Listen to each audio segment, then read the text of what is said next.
Title: The Gentle Current, Tales from Harmonia by Wisdom Chronicles. Once in a verdant valley nestled between two gentle hills, there was a small but thriving town named Harmonia. This town was known far and wide for its serene beauty and the civility of its inhabitants. The people of Harmonia lived by a simple but profound principle: treat others with the same respect and kindness you wish to receive.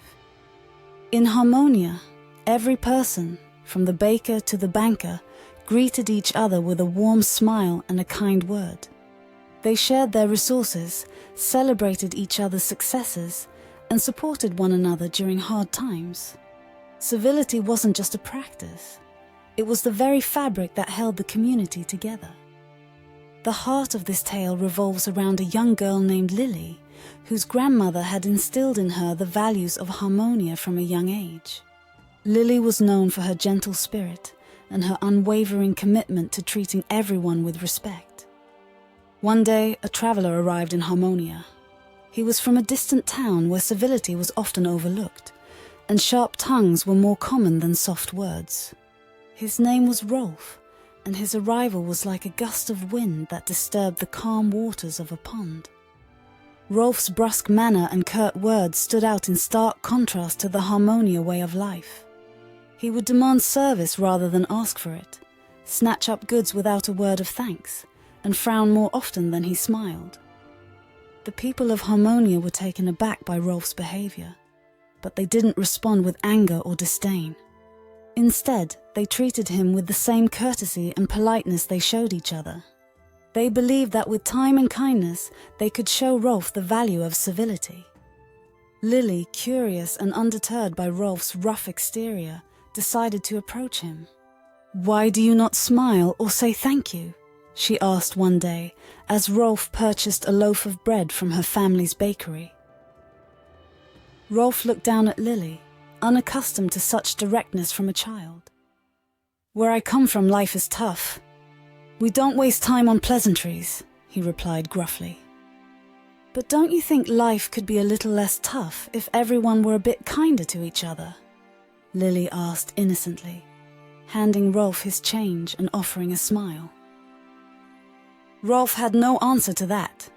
He took his bread and left, but Lily's words echoed in his mind. As days turned into weeks, Rolf observed the people of Harmonia. He saw strangers helping each other carry heavy loads without a second thought. He heard words of encouragement freely given to those who felt downhearted.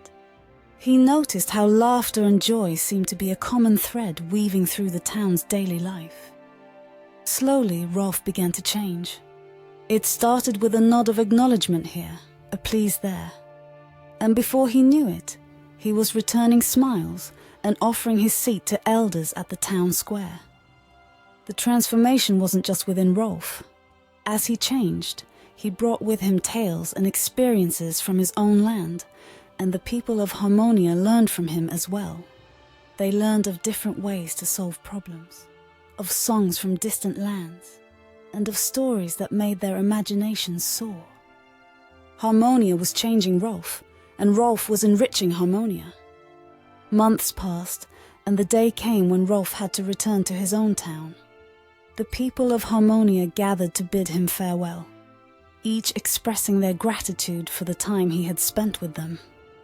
Rolf, now a changed man, realized that the civility he had learned in Harmonia was not just about manners and politeness. It was about recognizing the humanity in each other. It was about creating a space where everyone could live together in peace and mutual respect. "I came here as a stranger," Rolf said to the gathered crowd, "but you treated me as one of your own. You have shown me that civility is the thread that binds a community together. It is the strength that allows us to rise above bitterness and discord. I will carry this lesson with me and share it with my own town, in hopes that we too can live as harmoniously as you do." With heartfelt goodbyes and promises to visit, Rolf left Harmonia, taking with him the seeds of civility to plant in his own soil. Lily watched Rolf disappear into the horizon, and she felt a deep sense of pride for her town. She knew that Harmonia's civility had not only touched Rolf's heart, but had the power to touch many more. And so, the story of Harmonia and Rolf teaches us that civility, like a gentle stream, has the power to erode the hardest of stones. It shows us that even the smallest act of kindness can have a profound impact. It reminds us that civility is not just about good manners. It is a way of life that can transform.